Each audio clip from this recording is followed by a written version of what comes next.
Welcome, beautiful souls, to Feminine Power, the She-Volution podcast. I'm Eva Simone. I'm so excited you're here. This podcast is a space where we're going to break free from the limitations that hold us back. Embrace our feminine power and create lives we absolutely love. We are in a She-Volution, a revolution of self-discovery where women are rising to their full potential, claiming their power, and rewriting the rules of the game. This podcast is your guide, your cheerleader, and your compass on this journey. We'll explore together the depths of your feminine wisdom, unlock your inner strength, and ignite the fire within you to create a life that is aligned with your soul's purpose. Get ready to tap into your next level self, embrace your unique power, and unleash the extraordinary woman you were born to be. Welcome to Feminine Power, the She-Volution podcast.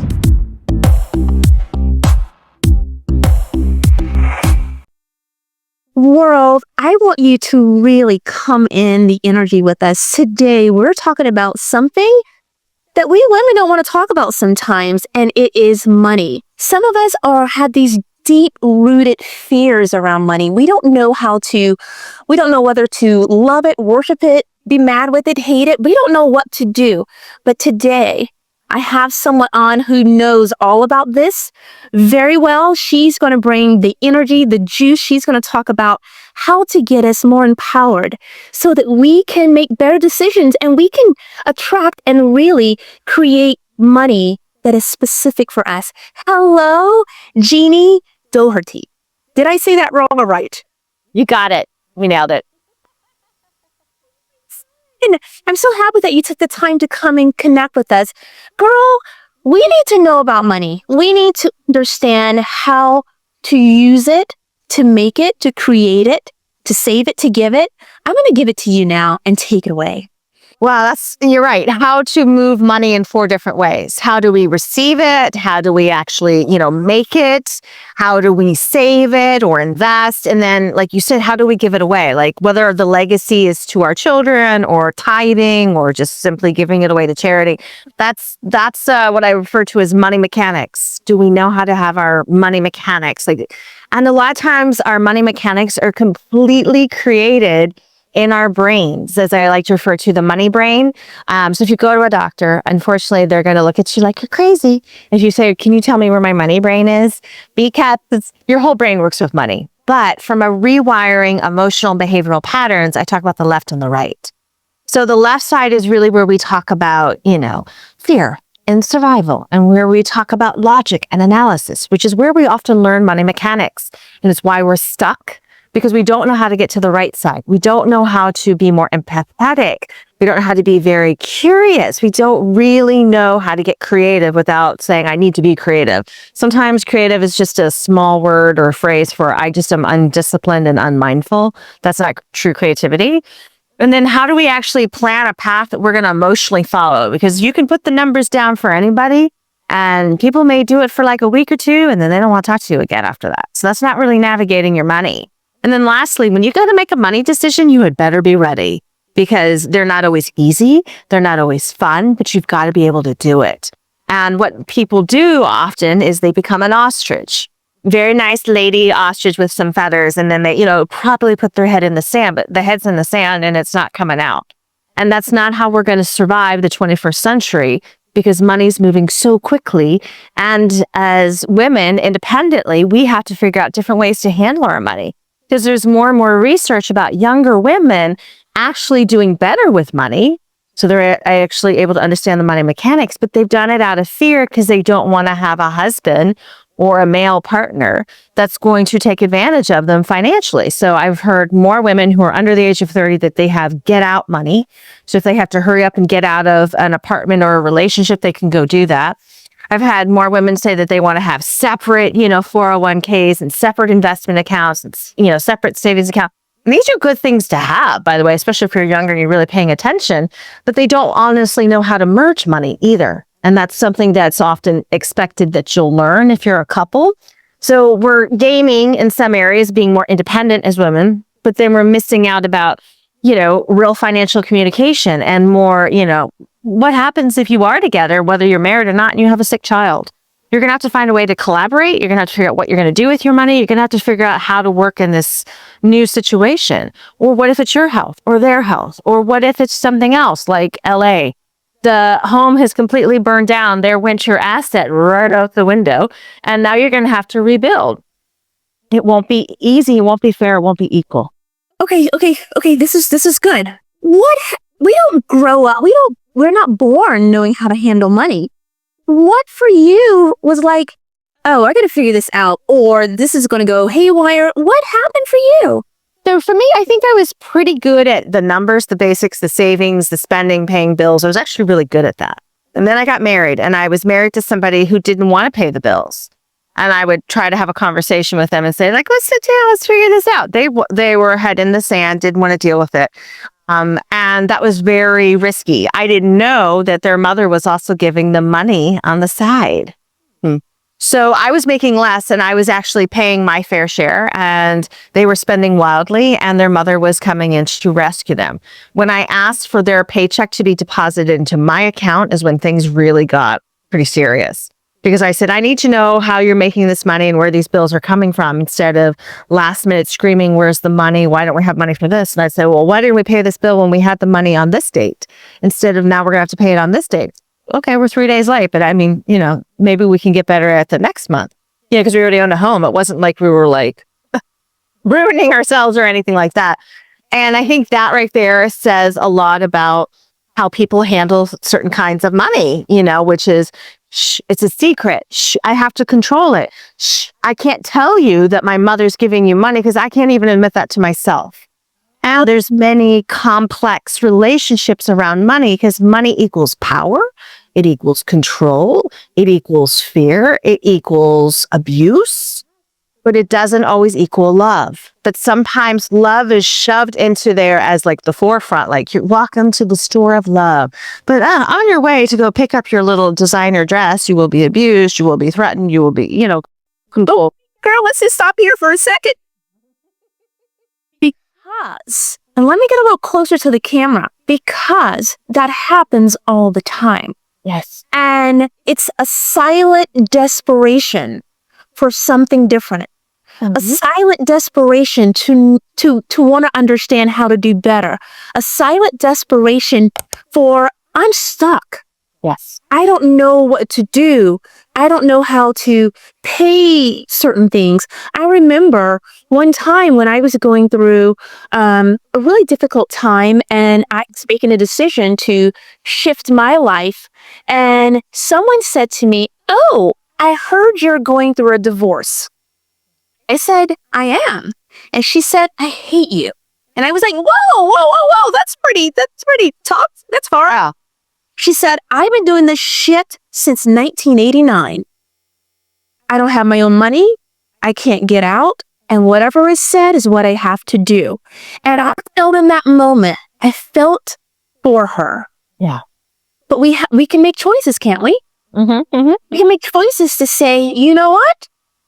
I don't care if I have $20 in my pocket. I'm going to figure it out. I'm not going to be abused anymore. I'm not going to sit here stuck in the situation. I'm not going to have all of my bills going down the drain. I'm going to do something about it. So this is a really important conversation today. I'm just giving this some boom chicka boom energy, because this is an important conversation, because there's so many women who won't say, I don't know. So thank you, my friend. Yes. Yeah. Not every breakup is, people are living like room to room, couch surfing, all this crazy stuff. I always encourage, anybody who's a partner in any relationship, doesn't matter the gender, to plan your way out, to do it in a way that's going to make sense, so that you actually have something, to cover. If like, hey, you're both on the lease. If you try to break it, they're going to probably go after you. So you better figure this out pretty quickly. And so a lot of times people are like, oh, I didn't know that. Or that means I got 3 more months. And it's like, yeah, great time to start planning. A great time to start planning. Yes. Yeah. So you're considered as the money expert. Yes. What will you tell a lady because I believe that a woman needs to have that structure, that masculine side, and also that beautiful side of that feminine energy where we are able to say, okay, we can do this. Because there's sometimes the masculine side that we're just like, oh, go, go, go, go, go, go, go. And then we're making the money and we're exhausted. And then there's the feminine side where if you don't really like balance it out, we are wanting to receive, we don't know how to make any money. What will you say to these two sides? So there's always balance in the middle. And I know it sounds like, the middle's a bit foggy and a bit gray, but both sides are too extreme. You have to find a way to work your way towards a middle that makes sense. If you don't really have any skills, you're probably gonna have to get a job. And a job could look like, I'm not joking, Subway or working in a grocery store if that's all you have in terms of skills and talents. Many people go work for friends or other family members. If that feels better for you, congratulations. But, you need to take a look at your skills and say like, could I, there are people out there who are getting certificates in project management. There are people out there going to cosmetology school. I could just go on and on and on just so they have a job. So they can go do something. If there's like a job in the paper, they could go apply for it. So, that's sometimes very encouraging and it builds your confidence. In terms of striking out on your own with like no business skills, no business acumen, I'd say probably a bad idea. You want to probably at least get some type of contract working for a company of some kind and then figure out how you're going to manage your money because the contract may not pull out your taxes. Oh, that's a thing. And it may not pay for your health insurance. Oh, that might be expensive. And you might not have a 401k because you're not an employee. So again, it's understanding the pieces of what you need. And it's also taking a look at your numbers and figure out what the heck is it that you owe. Just starting at step one, what do you owe is like intimidating as all get out for a lot of women and men, just people of all genders. They're like, I don't want to look because I know I've spent more than I had. And it's like, well, you still owe it. So unless you come up with a plan to pay it back or willing to take a hit, on your credit score for the next, 7 to 10 years, you're going to have to come up with a better plan. So there are debt reduction plans out there. There's all kinds of things. And bankruptcy is an option if you absolutely need it. But I don't recommend it unless it's really extreme. Like you've got a lot of stuff going on. Yes. Thank you for that. That was so beautiful. And certainly things that we women can really think about and look through. Tell me, was there ever a time that you're like, oh my God, I'm scared? Oh, what do you mean once? So many times. So many times. So when I started my first business, I did not have the wisdom that I have now. I wish I did. And I was working, but I was doing it in a way that I wasn't always getting consistent referrals. A lot of it had to do with what? Surprise, no sales calls. No, it was very passive. And it's not a great way to make money, honestly. So what happened is that, you'd go through it and you'd make some money and then it would dry up, or you'd get just a handful of people. And then it was really a nightmare trying to keep it consistent. So I really thought at one point I was going to live out of my car. And this is, in the midst of going through a divorce. It was just a frightening time. So I had to make a lot of strategic decisions. What was the best thing I could do in this moment? And so one of the best things I did when I ran my first business is I had to go get a job for a period of time. What I didn't realize is that job didn't actually pay me enough to make it through on my bills. Because I was so desperate to go get a job. I was working in a horrible place. And I was like, oh. So I was like, I need to get a better job, a better contract. And I did. And it actually helped tremendously. And then I was able to relax and go back to building my business. Because I did have it. It just wasn't huge business, So that's what I did. And I ran my business and I had a large contract. I did that for a number of years. But I had to pay for my own health care. I had to do my own 401k. I had to deal with all my own taxes. And that was a bit of a beast. I wasn't ready for that right away. So that's also kind of what led me down the financial path. And during that period is when my parents got sick. And then they died. So it wasn't like I didn't know how to do stuff. It was how much emotional and mental bandwidth did I have to take care of myself, to take care of that year's taxes or whatever was coming up in terms of my car or, rent was due, whatever. But I made it through every month because I was like, all right, I'm going to have to do it this way. All right, I'm going to have to do it that way. And I I mean, I just was like, all right, I was in a lot of prayer, like, okay, God, I'm out here working. I'm ready for more work. And then it would show. And I wish that prayer was that simple for everybody. It's not in some cases. Some people have to do a lot more, but that's what worked. I love tithing. Tithing was like a miracle practice for me at the time. And that's kind of how I got through. That was my first business. So you were saying a little bit about your parents. They died, and I'm assuming you were the only child? No, I have two older sisters. Okay. And you were left trying to figure it out. What was that about? So, what was that about? So, long story short, both of my parents died of Alzheimer's, and we all live out of state, and we still do. And when it happened with my dad, it was years earlier, and we really thought it was a fluke. It was just something that, we just didn't expect. But as soon as my mother got sick and diagnosed, we were like, what happened? How could this have happened? Both of them. Both of them died. Mm-hmm. Yeah. It's a statistical rarity because nobody in the family had any signs of Alzheimer's anywhere. Nowhere in the family tree. I'm sorry. Yeah.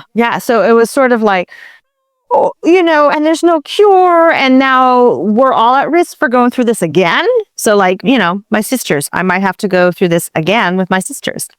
And I was like, woo. Girl, let's take a minute. That was a lot just then. Yeah. That was a lot. Yeah. Wow. What got you through? So what got me through was that there has to be another way. I don't know. I didn't know what the way was. And I'm not always saying that I perfected the way. But when it came to brain health, I definitely started pursuing what could I do to take care of my stress? How could I better take care of the clients that I did have? And then, really what else is out there besides, well, we just know that we try this medication to see if it worked. Both of my parents were on medication for Alzheimer's and dementia. It did not work at all. The disease continued to progress. There was no change. Oh boy. Talk about and sometimes, this isn't said enough in life, but if you want to learn something, I will say this is where I get a little passionate. If you want to learn something, that sometimes you cannot avoid the train going off the tracks. The train is going to go off the tracks and you're going to be expected to rebuild your life, and you're going to have to do it no matter what is in front of you, because this is your path. Yes, girl. And I feel like that's what's happened for a lot of people in LA right now. Like, they had a home, they had a life, they had an identity, they had safety, they had security, and it's gone. And they're going to rebuild and they'll be okay. I like to think they're all going to be okay. But some might not. But those who are, it's going to be amazing to see what's going to happen to them. They're going to turn into different people, and hopefully better people. That's my hope. They will feel better, and the connections that they build will be better. I do think more of them will be offline. They'll be like, we really need to get to know our neighbors and have community again. And that'll be a really healthy thing for people who feel lonely, because we have such a epidemic across the globe of loneliness, because we can all talk via Zoom or whatever the communication tool is, but that doesn't mean we have anybody nearby. Let's go. Yes. So a lot can shift. So you had this shift, unexpected, and you had to really step up to the plate. Made you a better person, made you stronger. You created something beautiful from it. What was the process for you? What were the steps? I'm glad you asked. Mine followed through the beautiful lens of creativity. As I said earlier, sometimes people are unmindful and undisciplined. A true creative practice requires that you practice daily.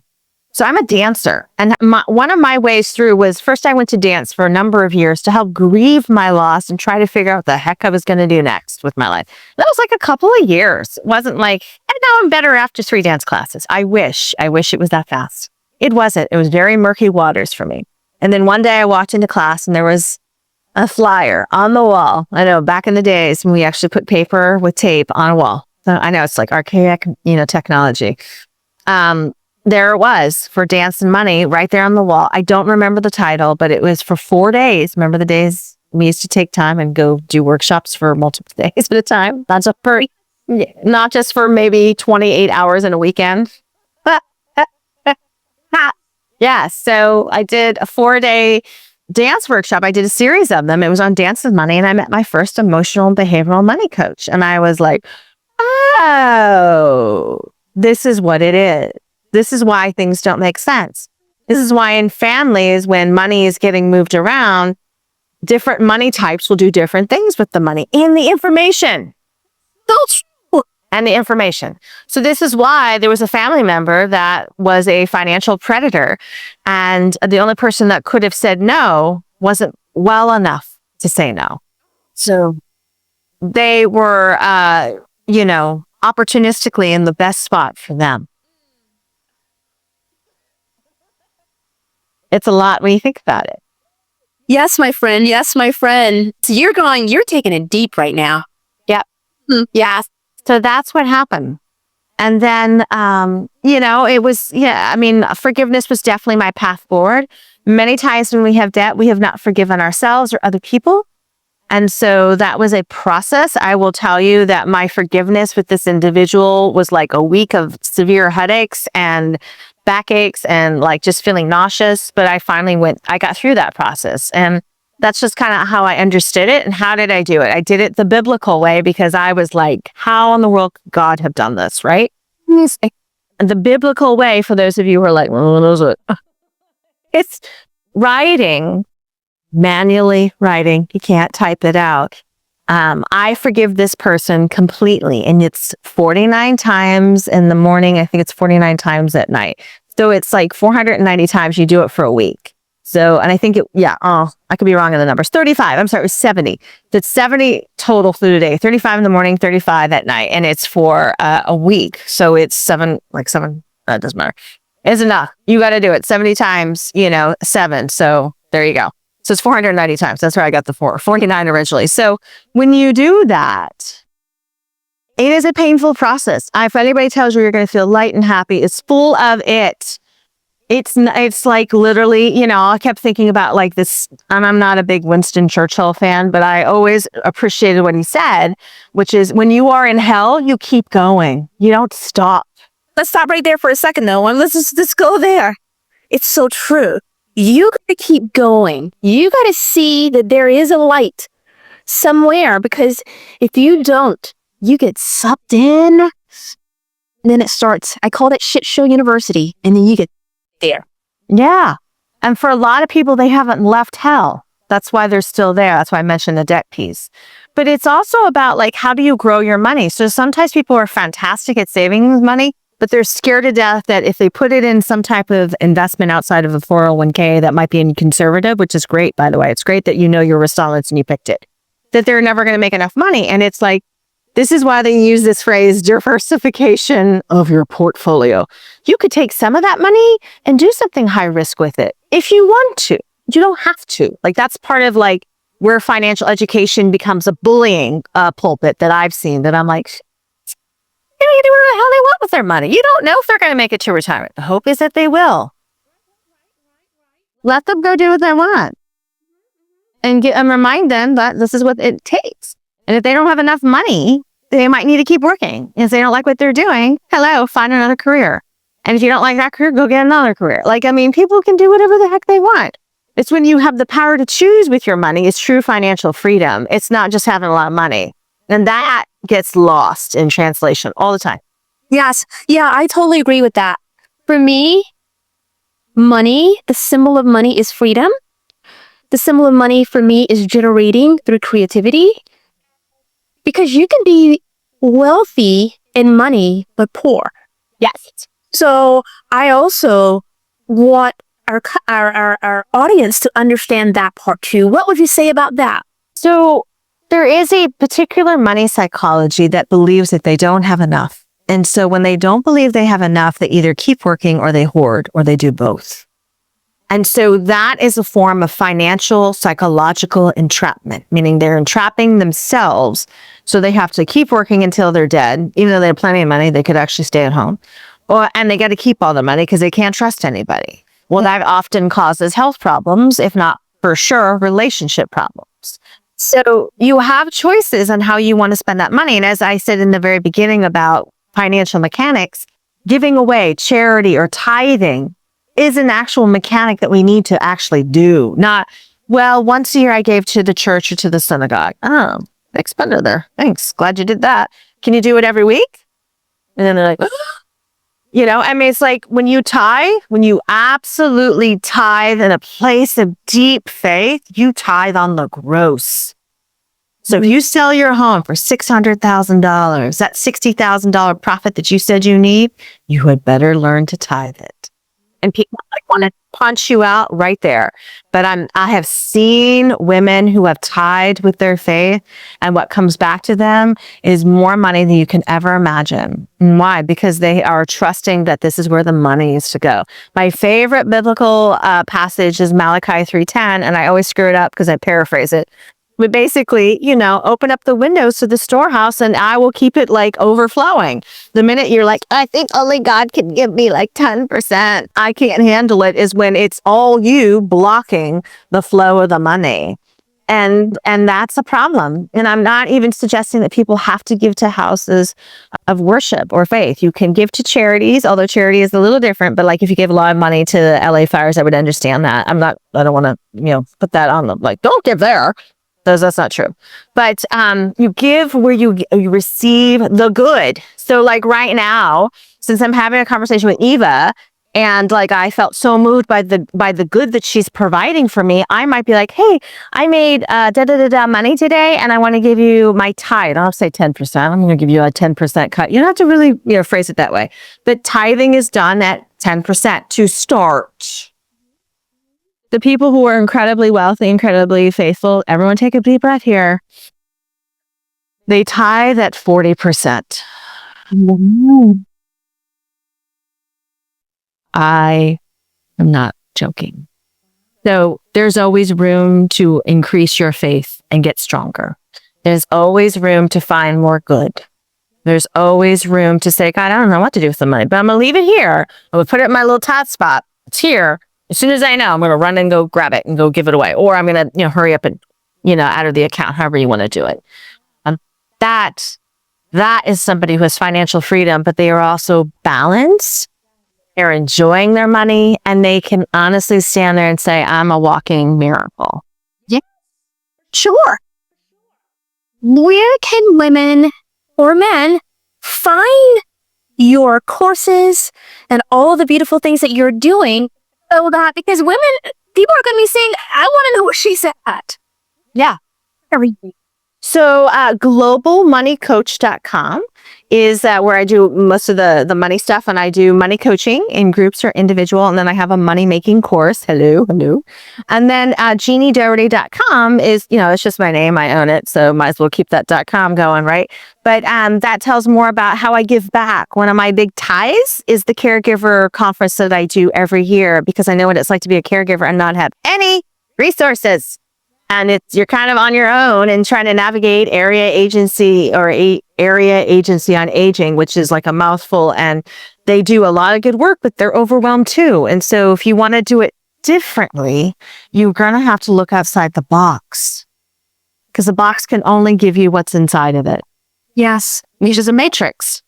That's okay, but it's not the end. Yes. If you can give us 3 tips that we can run with right now to improve our money brain, what would be? The first I would say is, if you're going to open up a bill, one that you haven't been enjoying to go look at, why don't you say, I'm so grateful that I love my bills that I'm going to have the opportunity to pay this off. Let's take a breath with that. Be okay with it, because we all run into debt. That's going to happen. You're on this planet, you're going to get some debt. Yeah. The next thing I would say is, do you schedule a time, like a little financial date with yourself, maybe once a week or maybe a little bit longer, once a month, that you go over your numbers just so you know what they are? Because when you actually track your numbers is how you grow them. When you don't track them, you don't grow them. That's just like financial 101. Yes. And then the last thing is, do you need more financial support? So support can, and I'm talking like education, like, do you need a planner? Do you need an advisor? Do you need, a mortgage specialist, for instance? What is it that you need if you want to get towards a goal? Now, it may be somebody like me, a money coach, because you're like, I have a house and all that stuff, but man, this is just, it's all over the place. Or I have a business that's all over the place. So that I would be a good person to call for that. But, a lot of times what happens is we just hang on to the problem And then the money doesn't get solved. And then we usually end up in more debt or have more problems to go with it. And then we wonder how it didn't get better because you didn't open your mouth and put an ask out there. So the last one is ask. Ask for real professional help instead of going to your family and friends who just stand there often, scream and judge you. Yeah, that's true.